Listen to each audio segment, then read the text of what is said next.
Like you ask your kid to clean the room, and your Ramananda goes like this.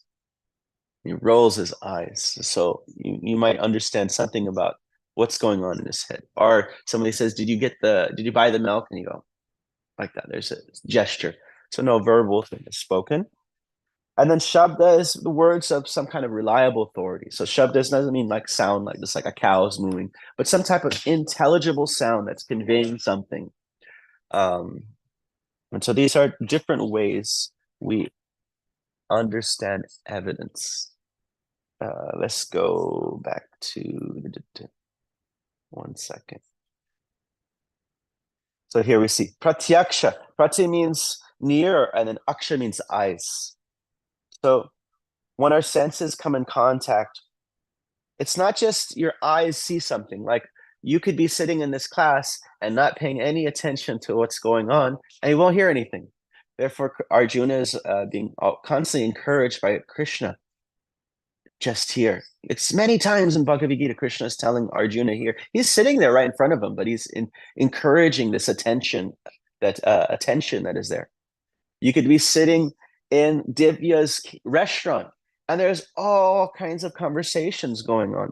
But if you apply your attention somewhere, you might be able to hear what's actually going. Although the ears is just picking up all this sound.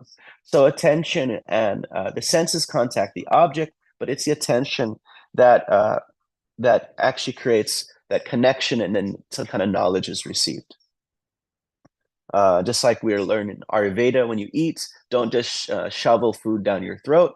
Just chew once or twice and then shovel it down. You're encouraged to chew and taste it. Like Srila Prabhupada, he would sit. Oftentimes, Prabhupada would sit silently. He'd eat his prasadam very silently, and even sometimes he would just face the wall and he would taste everything. Actually, it's an important process. So, this pratyaksha is internal and external. The mind, your mind also experiences things. Uh, what are some limits of pratyaksha? Well, pratyaksha is only what's happening right now. You don't know what happens in the past or in the future. It's limited to material things. Um, it's it's like we said, the sun looks like that big, so that's a limit. You have to use some kind of logic, and it doesn't give um, like for example, if you see a painting, a beautiful painting, you can use pratyaksha and you can use what is called anuman. This is the second word I would ask you to repeat. Anuman. I want to see. Anuman, yeah. Anuman means logical inference. Uh, if you see a painting and you can conclude logically there's a painter, but you might not know, what color is his eyes? Does he like golf? Does he like football? What did he have yesterday for dinner? You don't know these things just by a pratyaksha and anuman. It's like, yeah, it sounds like Hanuman, yes. So these things are not very clear just with pratyaksha and anuman. For example, someone may use an AI and study the works of Shakespeare and say this AI had no understanding of kind of grammar, but or even you have a team of scientists and they study the works of Shakespeare and they've never, it's a new language, they've never come in contact with English. And they study his works and they make some kind of conclusion that, um, when there is this squiggly line and a dot underneath, it seems like that is a statement that's presenting a question. And when there is several different characters ending with a dot, that means that's the end of a thought.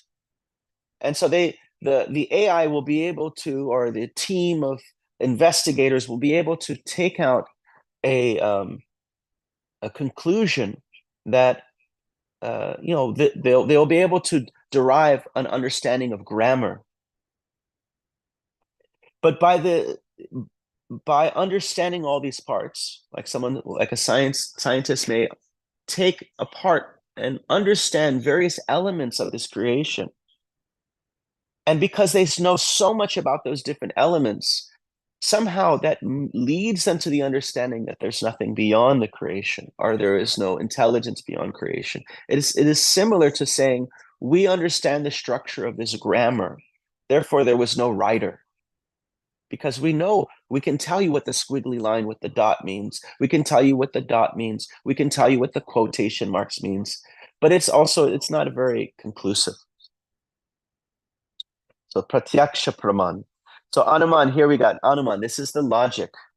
So the mind's attempt to know what is beyond the reach of the senses. So Anuman here's an example. We see there's smoke. We conclude there must be a fire. We see smoke over the horizon. We conclude that there must be a fire. And it could be true. There is a few things. It could be a fog.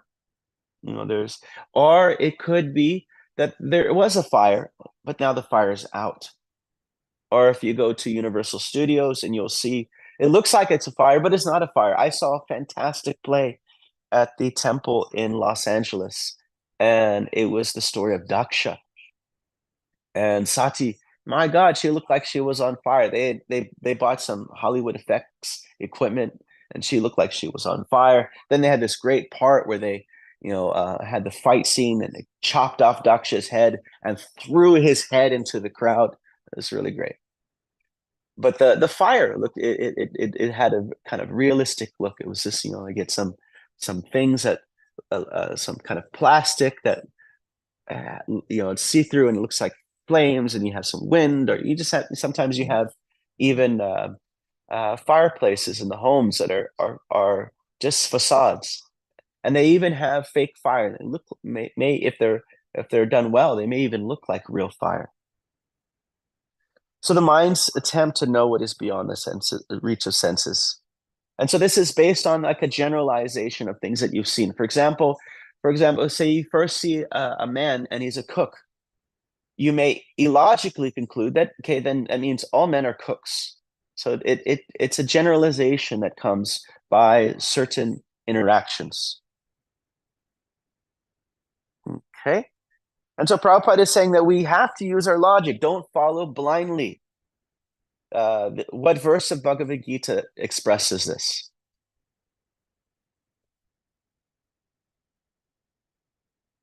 Who can say?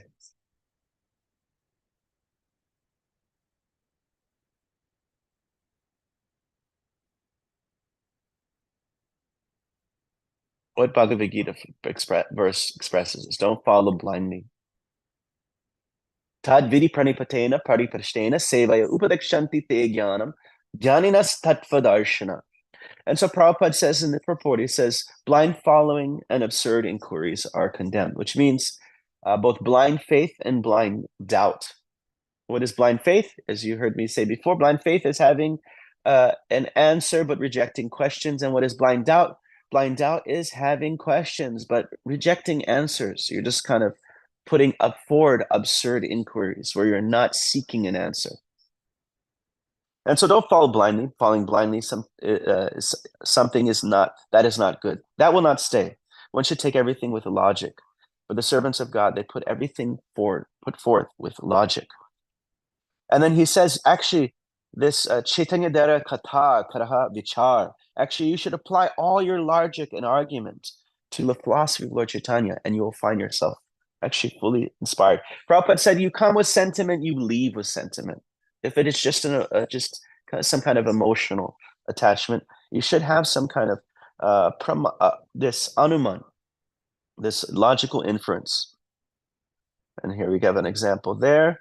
Here's a preposition. We're not the bodies. Reason, because the bodies is dress of the soul. Then you have a general principle. You have an example. You have an application, and then you have a conclusion. What are some of the how do I go back? It's not going back. Hold on. Uh-oh.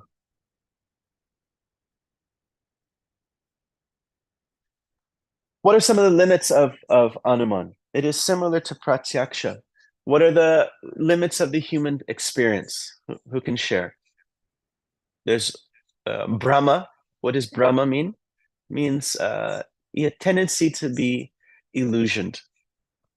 I was in Vrindavan, And the classical example happened to actually, I didn't become scared, but my wife did become scared. Um, but I could see what was happening. It was a young boy, and he had a thick rope attached to a very, very thin rope. And he was walking sometime after dusk along the parikrama path. And he was walking and he was shaking his hand like this. And why was he shaking his hand like this? Because there was a little thin string attached to a rope. And that created the illusion that behind this boy was a snake following him. So the rope looked like a snake because he was, you couldn't see, you could barely see the thin string. And so he was making this kind of prank that there was a snake following him. And she was quite startled by that. But I could say, no, no, no, it's a rope. It's a rope. Um, so Brahma means illusion. Then there is what is called, uh, what is the word? It's the weakness of the senses. Let me see if I can find it. Karnapatava means your senses are weak. You close your eyes. You don't see the thing that's right in front of your eyelids. You don't see the mascara on your eyes. You don't see any without any light. Or you're seeing these particular colors and you're thinking this is the complete picture. But the dog is said to be singing in gray. The bees are said to be singing in violet. And they're singing entire different spectrums. What our nose smells is thousands and thousands of times less than what a dog smells, or what our eyes sees. It's much smaller spectrum than various insects. And so there's this weakness of the senses. Then there's also pramada. This is also called the tendency to make mistakes or inattentiveness. You may seen this video where they say, keep your eye on the ball, and you're just watching this ball bounce across the screen. But then there's a man in a gorilla suit that's like dancing across the screen, and you don't see him because of that inattentiveness, that mistake, that missing that feature was not seen. You find this often in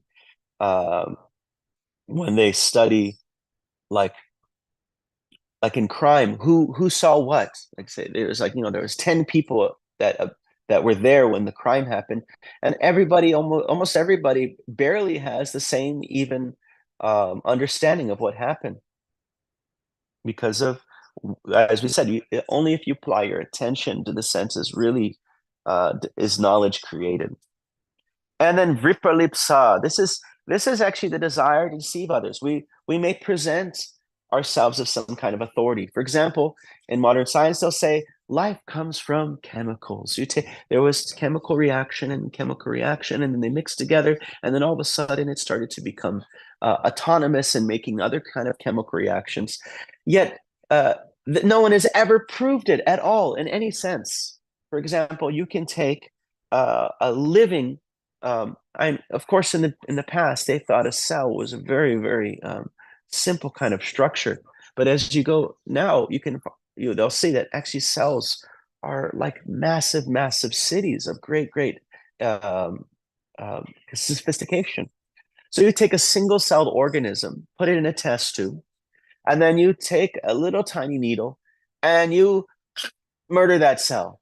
And then you hand it to scientists and you give them billions and billions of dollars of funding. And you say, please create life. You don't even have to use materials that were, that did not previously have life. Just make a living cell with this ingredient. We just murdered this little, this single-celled organism. Now you create life. And it doesn't matter how much money you give them, it cannot be produced. But this is vipralipsa, when you do not present the failings of your understanding, or maybe you present half of the information. So you present yourself as an authority when you don't actually know clearly. So these are 4 human effects. They affect the they affect not just the pratyaksha, but they also affect the logic as well. Let's go back to, you find this. And the last one is called Shabda. Where the last one, there are basically three main ones. Shabda means the words of authority. Does China exist? Mike Crowley. China, is it real? China? Have you been there?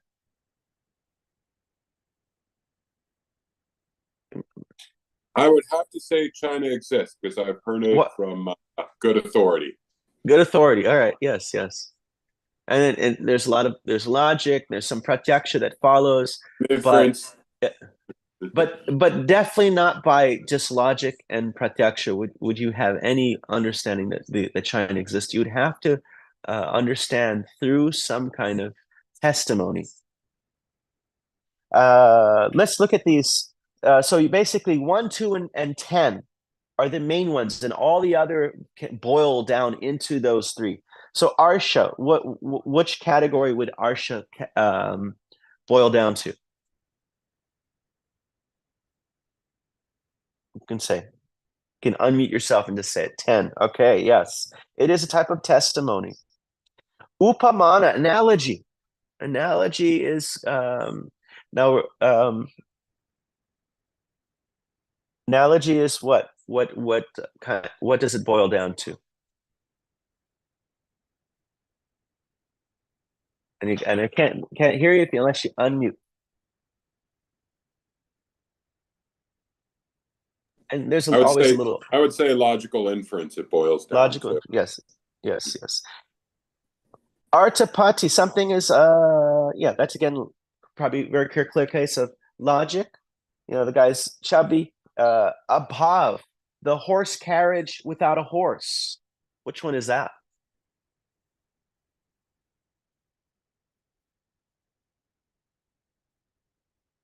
Above, number 6, non-existence of the object. You find a horse, you see a horse carriage without a horse. Who can say it? I can't see your text, so you got to unmute yourself.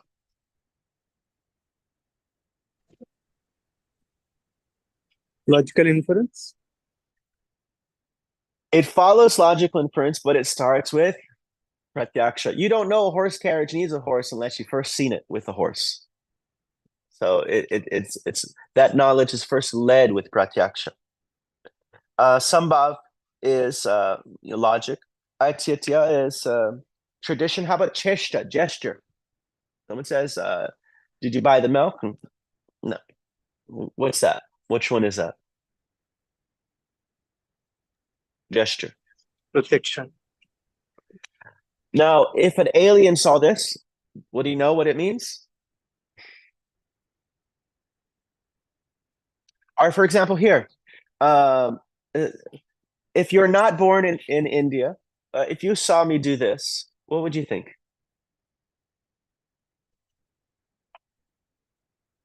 Someone who's did not grow up in an Indian family. What do you think? What is this? Nityananda Chandra is holding his pinky up. What is that? What is that? Govardhan Hill. Govardhan Hill. Govardhan So Hill.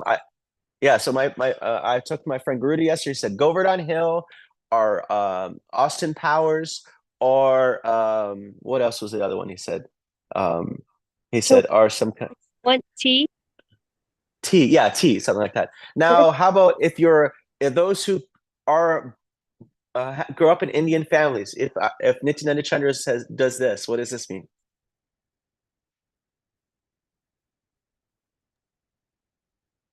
So you're on parikrama. Attending nature's cause. Yes, this means I gotta go pee in India. So this gesture is there, but it's not by pratyaksha. No, it's by logical inference. There's some. It's a conclusion that's come through previous experiences, and then finally there's shabda. Okay. All right. Let's see what slides we got here. Dun, dun, dun. So this is a verse from the Bhagavatam. An intelligent person, expert in perceiving the world around him and applying sound logic, can achieve the real benefit of his own intelligence. Sometimes one acts as one's own spiritual master. So although we do hear a lot about Shabda, it's because it's something that we don't naturally, we actually have to have we have to be logically convinced of the potency of transcendental sound. It's not something, for example, children automatically believe what they see. We actually have to tell children that, hey, what you see may not be real. You know, you saw something on TV, that might not be actually what's real. And so that requires some kind of information. So same thing with Shabda. It is something that is not, that we have to first be convinced of the logic behind it. So here we see, like China, we know China exists through the power of Shabda. So you have different forms of Shabda, testimony. You have what is Parisha Shabda. This is a meaningful articulate sound from Apta Purusha or Apta Vakya, means some kind of trustworthy person, some kind of authority. And then you have what is called Apuresha. This is something that is actually authorless, that is eternal. The Vedas are considered actually authorless. Apurushetatva means they have no author because they are actually coming from Krishna. They're emanations of Krishna. They have no beginning. They are like Krishna. Krishna does not have a beginning. So the Vedas are considered to be authorless, and they're manifest in this world again and again. I was reading this article called When Mud Speaks, what is it called? When Stones Float and Mud Speaks. It's a academic article written by Robert, there's two devotee professors and Satyanarayan Das, and they're approaching a challenge about Jiva Goswami. So Jiva Goswami wrote this book called the Tattva Sandarbha. Actually, Tattva Sandarbha is the first book of the Bhagavat Sandarbhas, the 6 Sandarbhas. And in this Tattva Sandarbha, he speaks about pramana, what is our actual evidence? How do we know what we know? What is our epistemology? And it's coming not just Shabda, we accept all three, Pratyaksha, Anuman, and Shabda, this perception. Actually, you see this shirt, this Darshan room. Actually, the study of spiritual philosophy in India is not the word philosophy where we just love philosophy. We want to come to the point where we actually we perceive reality, not just like Prabhupada encouraged the theologists. He said, if you're not interested in actually perceiving, connecting God, then you're theosophists, not theologists.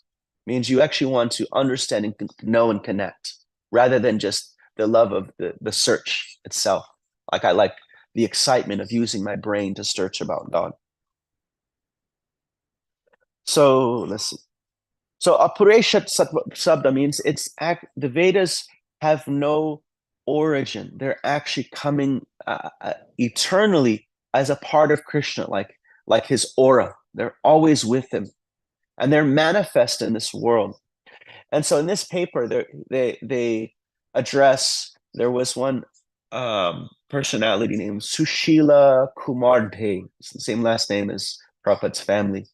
And he presented that Jiva Goswami, he just, he's just these Gaudiya Vaishnavas, they're just kind of fanatic religionists, and they just, they only pick and choose what literature they think is, and they only choose, and they're too much based on like scripture, but it's like their own particular scriptures. Why just the Bhagavatam? Why not the Vedas, this and that? And then the other side, why not logic? Why aren't they using all this? And then the other side was another personality. His name was I can't remember his personality, but he was kind of more of the modern neo-Hindu view of the Vedas, is that the Vedas are actually just they come out of the ecstatic experiences of rishis, and that when someone is very advanced, they actually have some kind of experience of something beyond this world. However, in our tradition and basically all the Sampradaya traditions is that there is something that is eternal, that is present. And if someone is pure, they may have some access to it. But that is, it's not that it's the product of someone's ecstasy. It is actually something that is always there. And that the pure rishi may have some, be able to hear these ancient sounds, these Vedas. Okay, so let's see. This is some strength to pramana. The Shabda pramana, it reveals subjects that are beyond our sense perception. It's something that we rely on day to day. It is, and it's also the most powerful tool to convey knowledge from one person to another, and even if they're separated by time and space.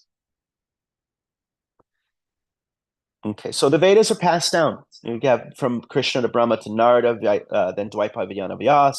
These are, as it says in the Bhagavatam and other shlokas, that it's not that it was created, but it came forth. But it's actually eternal. So you have Rig, Yajur, Sama, and Atharva Veda. And so you have in the Vedas you have what is called the Samhitas. This is all these mantras, all these prayers. Then you have what is called the Brahmanas. This is about the sacrificial parts. Then you have the Aranyakyas. This is the forest treatises and the Upanishads. And as you see, these are more relevant. The Samhitas are relevant to the Brahmacharis. Brahmanas literature is relevant to the Grihastas. The forest trees is relevant to the Vanaprasthas, and the Upanishads are relevant to the sannyasis. And so here we have, look at this is the original Vedas on earth. You have altogether you have 1,130 samhitas, 1,130 brahmanas, 1,130 aranyakyas, and 1,130 upanishads. We have probably in the room, we have Vasudev Prabhu. He is our Sanskrit Pundit. And I'm sure he will attest. If you study Sanskrit quite for many years, you'll be able to read Bhagavad Gita, the shlokas, and understand that. The Puranic Sanskrit is very, very clear. It's not too hard. But then you get to Srimad Bhagavatam, which is a more refined form of Sanskrit. That will take maybe many more years to be able to translate. For example, in the dictionary, Sanskrit dictionary, often you'll find words that the only reference to the word is the Bhagavatam itself. It kind of goes even into like a circular point. So the Sanskrit and the Bhagavatam, if you might have even seen that learning verses from the Bhagavatam seem to be a little harder because it's actually a more harder form of Sanskrit. But say you study Sanskrit for 45 years, you will not be able to understand Veda. The Vedic Sanskrit it's so much more complex, so much more complex. And then you find here, what do we have now? Out of those 1,130 samhitas, we only have 11. Out of those 1,130 Brahmana literatures, we only have 18. Out of those 1,130 Aranyakas, we only have 7 Aranyakas. And out of those 1,130 Upanishads, we only have 220 Upanishads. We have about 4 to 6%. And therefore, and you see, this is actually the type to understand Vedas. This is the way you have to, they would actually study. So for example, we say, Dharma kshetre kurukshetre samaveta yuyotsavaha. This is how they would study, they would memorize. And I see the hands are going up. Do I need to stop here? And there's still quite a bit.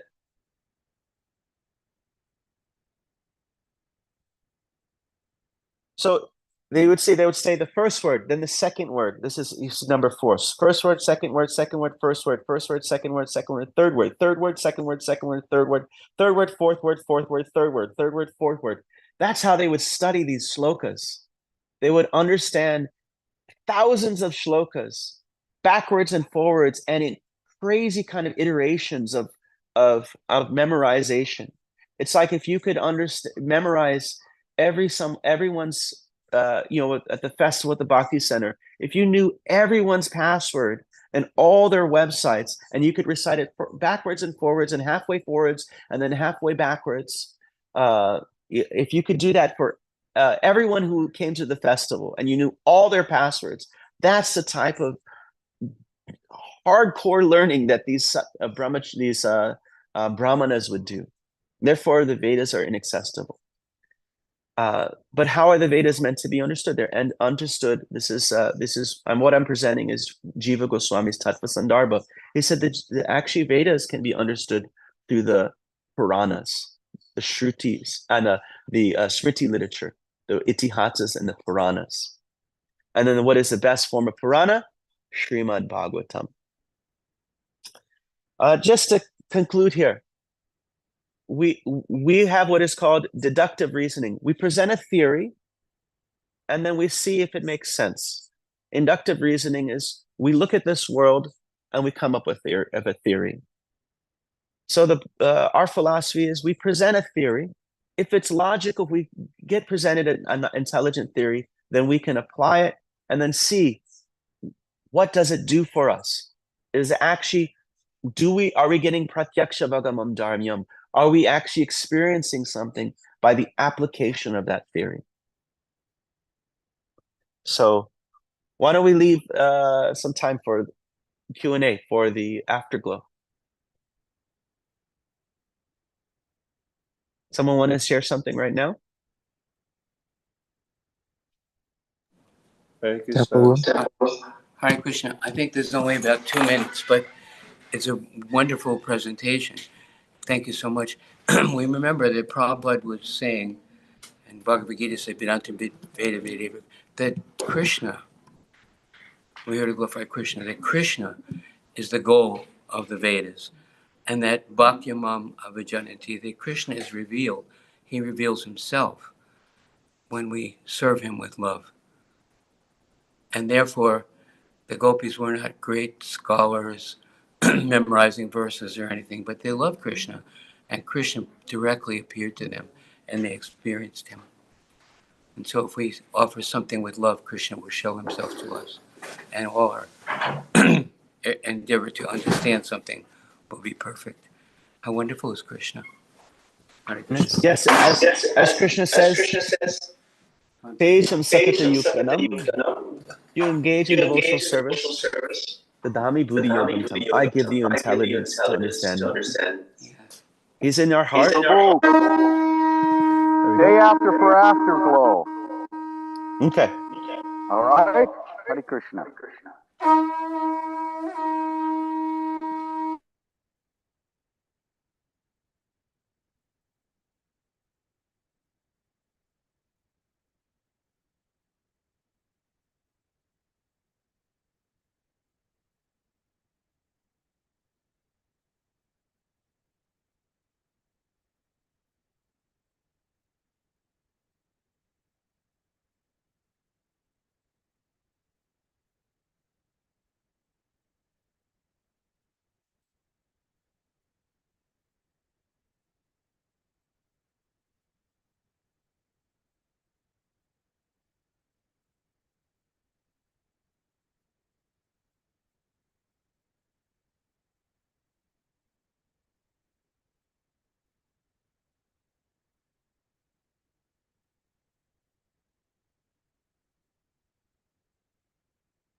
Jai Shri Shri Radha Muralidhar Shri Gaur Chandra Ki Jai Nandini Radhika Ki Jai Amit Krishna Prabhu Ki Jai. Nityananda Chandra Prabhu, wonderful, thorough presentation. Thank you very much. Welcome to the Afterglow, everybody. Hosted by Bhima Das. Let's see, who wants to speak? Who wants to reflect?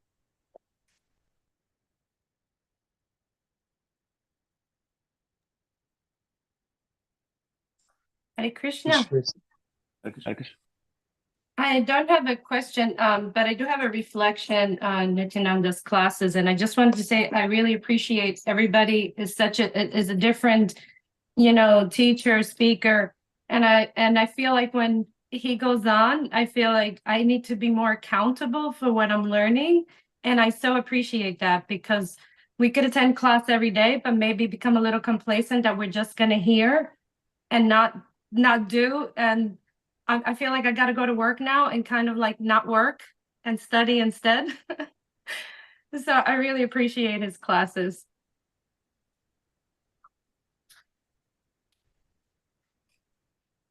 So just a few points finishing on these things. Let me leave this other.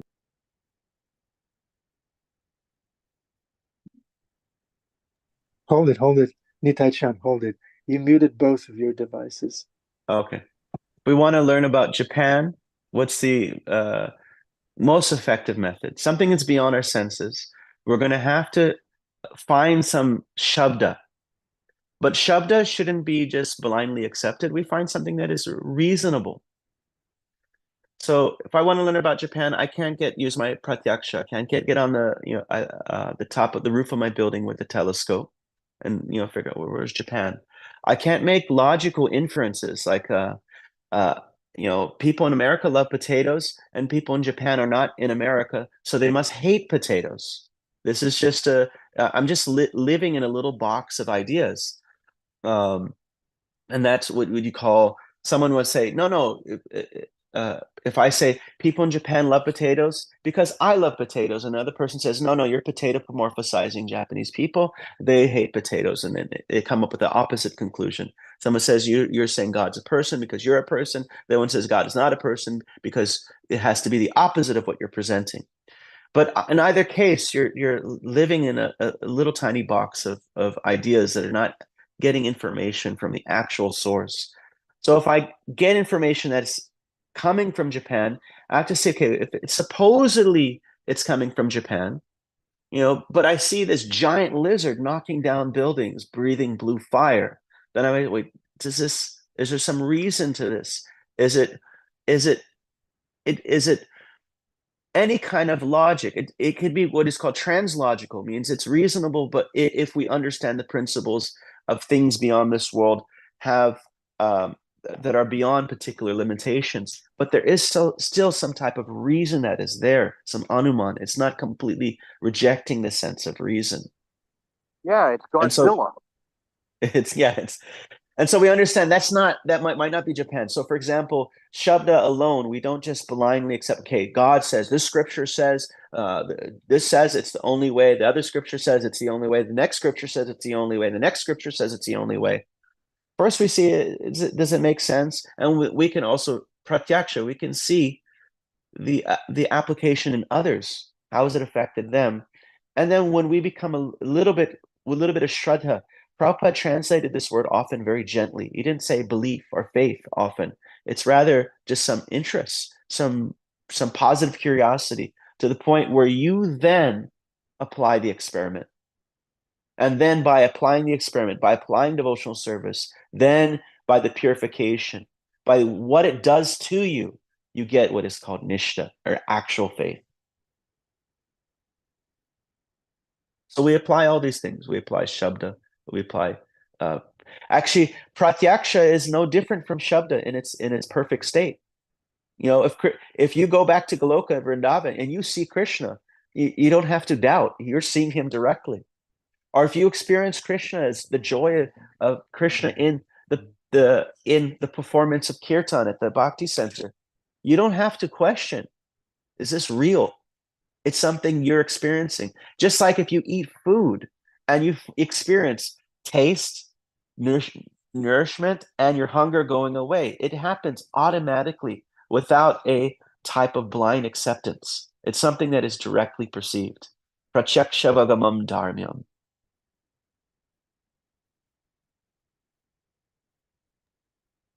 Wow, thank you. I was picturing I'm walking into a temple room, and there I see Krishna leading kirtan and Radharani serving prasadam in the back. This is so wonderful. Thank you, Nityananda. I see Sharmila has her hand up. Hare Krishna Prabhuji.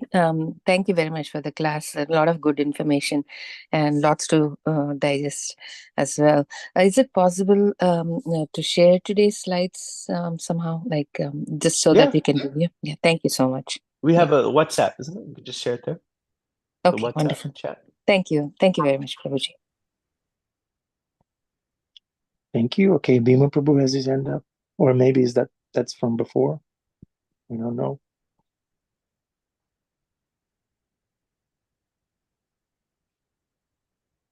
Can I be added to WhatsApp group? Yes, I'm going to put the link in the chat. Can you hear me? Yes. Prabhu, you kind of actually had to put my hand up to ask what would be the proper Sanskrit or categorization of simply by direct experience. I'm always brought back to the point that with most people, even with very intelligent people, ultimately we end up doing what makes us most consistently happy. And something can make sense, something can be perfectly logical, but if we do not enjoy it, and I know we're not the enjoyer, but if we do not enjoy it, if we are not given a form of happiness by it, especially for devotees, a deeper sense of happiness from within, then we're not going to return to that, whether it be remembrance of Krishna, association of devotees. George Harrison famously said, the proof is in the pudding, meaning the proof is in the tasting of the pudding. You can tell whether it's pudding or not by tasting it.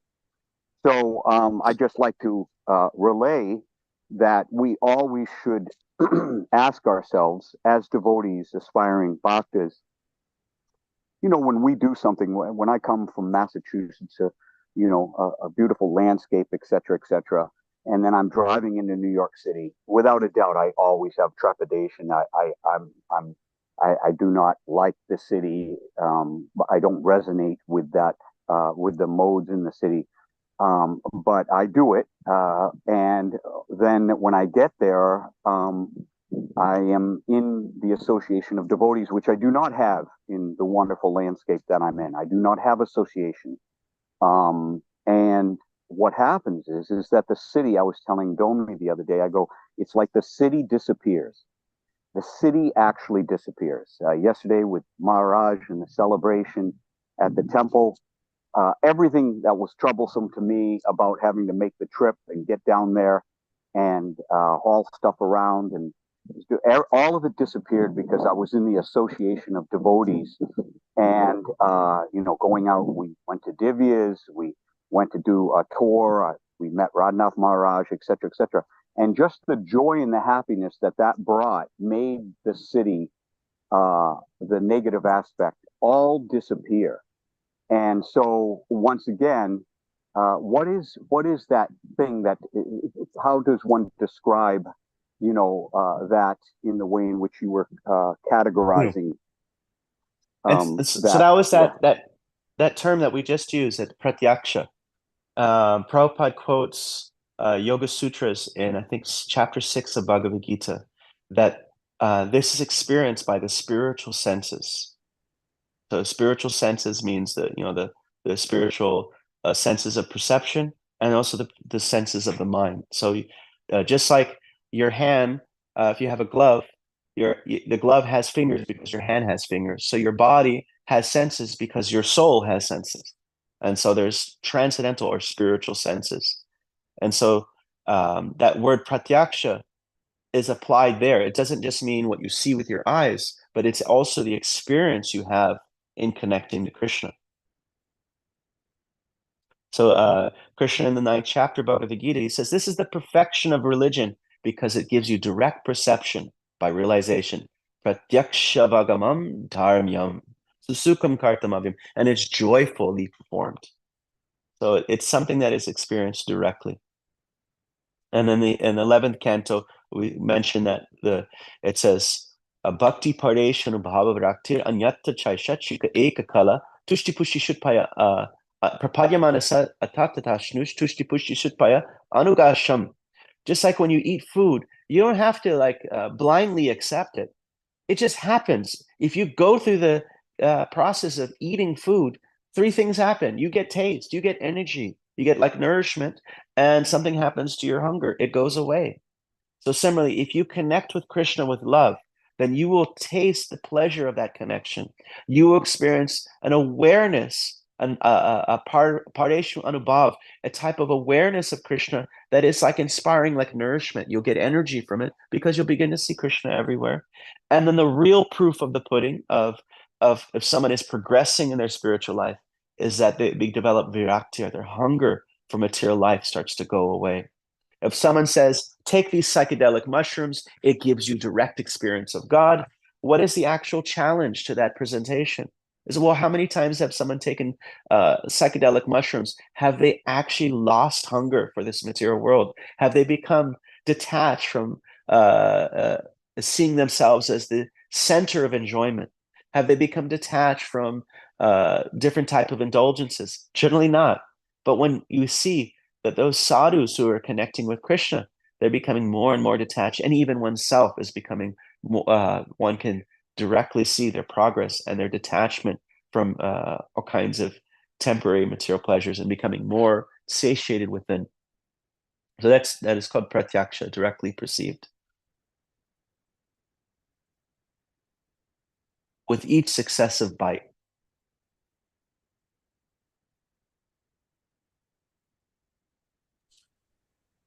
Thank you. I directly perceive that you give a wonderful class, Prabhu. Yeah. Great philosophy, great teachers. Yeah. It's tangible, experiential, and it's fun. It's unbeatable, in fact. Who wants to reflect? We can take one more reflection.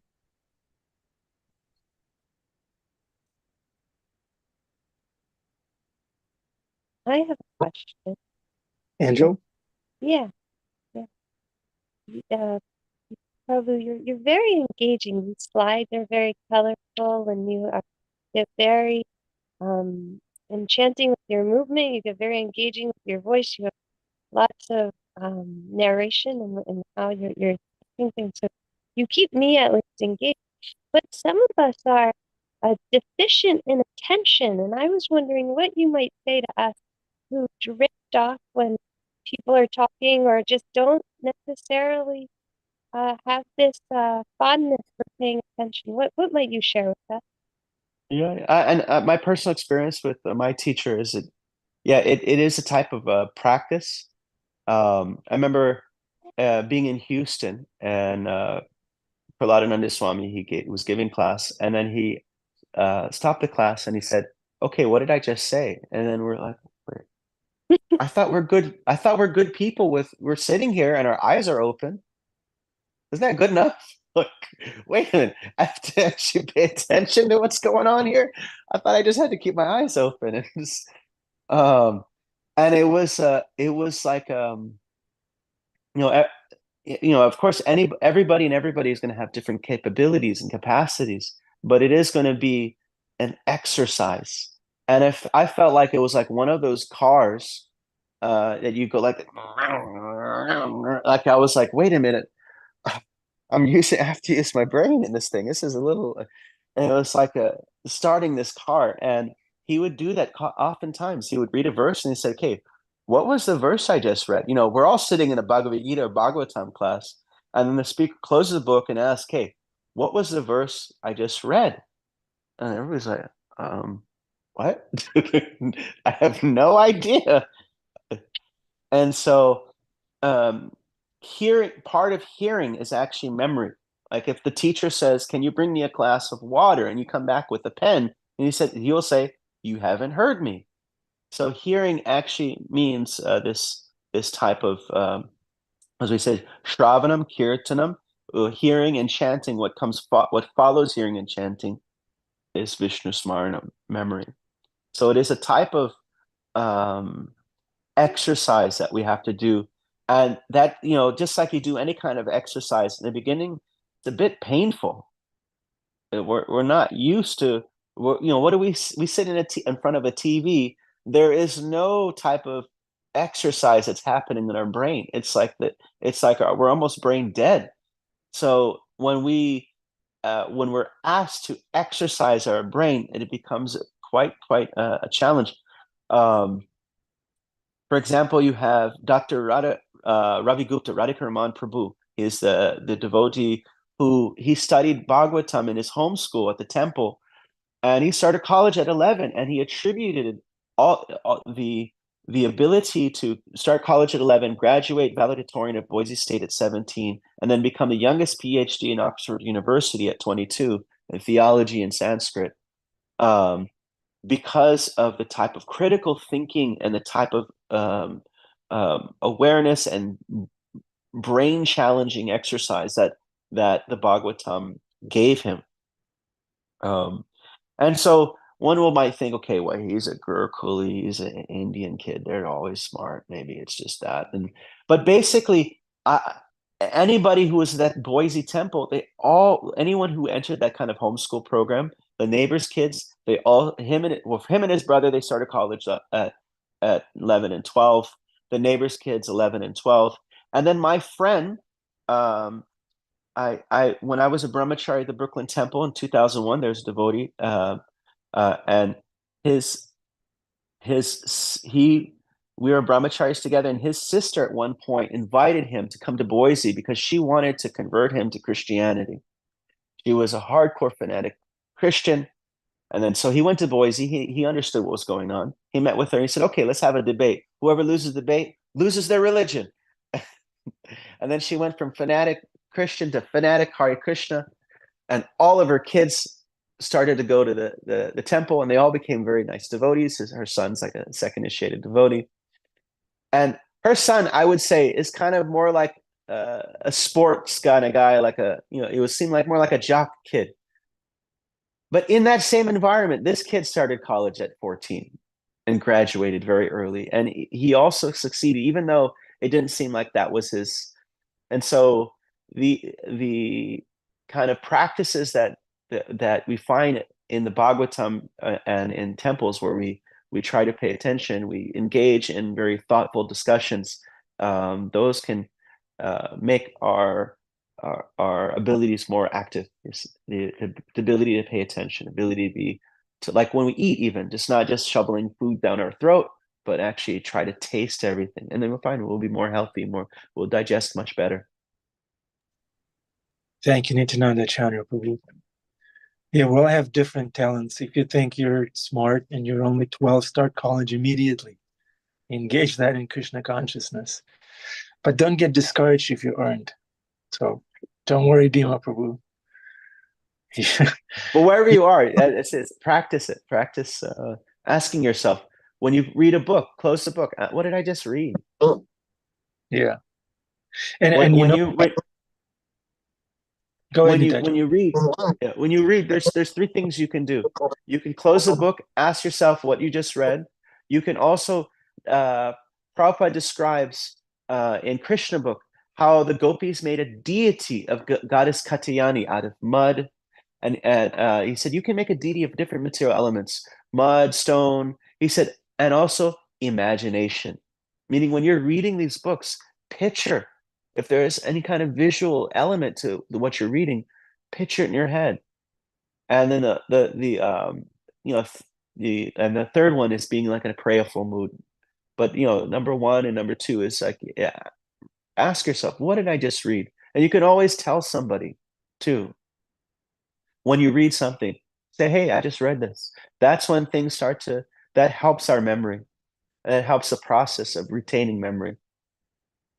And even most people who study memory and stuff, they'll say the same things. If you share with somebody else, if you write it down, Kali Yuga means you can't just read. You have to like write it down. You have to, Prabhupada said to write is to remember. He encouraged devotees to write. It solidifies their understanding and realizations. And yeah, the next step was, Prabhu, to write is to remember, to do is to realize. Yes. Prabhupada made it so simple for us, it's just simple for the simple and complicated for the complicated. And yes, we need for those with powerful minds, which also, by the way, are detrained. We become unhealthy by the media we consume. If we are consuming short little videos, etc., as we say, scrolling, even though sometimes they can be helpful, Prabhupada has, and Radhanath Maharaj, and I'm sure many other teachers in the movement have nectar drops. So they just say one, is literally a minute of taken from a lecture, but it's that poignant minute that if you just remember that and hold on to that for the day, you can, and then employ it or apply it to your day's experience, something that you learned, just one line, even you are not this body. Such a simple thing, but so necessary, because the rest of the philosophy cannot be inculcated. You cannot assimilate the rest of the philosophy until you realize that this body is a yantra. It's a machine. And so just for personally speaking, in order to be able to assimilate the information given in a lecture of some length, one needs to sit down and read for long periods of time. It's just like working out. If you want to be a fast sprinter, then you do 100-yard dashes. If you want to be able to hang on for the long distance run, then every day you got to do 440s, you got to do 880s, you got to do miles. So we have to make an active pursuit to train ourselves for that type of digestion of knowledge. Hare Krishna. Yes. We have to eat the Bhagavatam every day. And that means when you exercise, when you apply it, then you're ready to eat more. When you don't apply it, when you don't exercise, then you're like, I don't want any more of this Bhagavatam. I don't want to hear any more philosophy and Krishna's Leela. I'm up to the neck. I'm full. I can't take any more. But when we apply it, then we're like, no, give me more. I'm ready to eat more. I'm ready to get some more. I'm ready to get in some more. So that's like you eat and then you exercise. If you eat and you don't exercise, then it's hard to digest. But if you eat and exercise, if you take it in and then apply it, then you're ready to take in more. Otherwise, I'm full.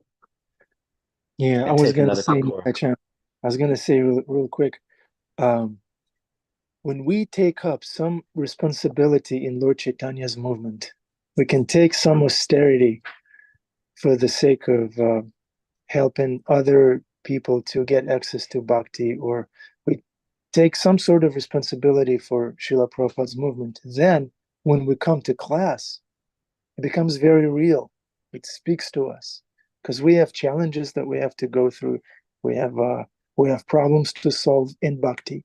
And then with that mentality, with this responsibility on our shoulders when we come to class, it gets very real because we need it. It's our lifeline.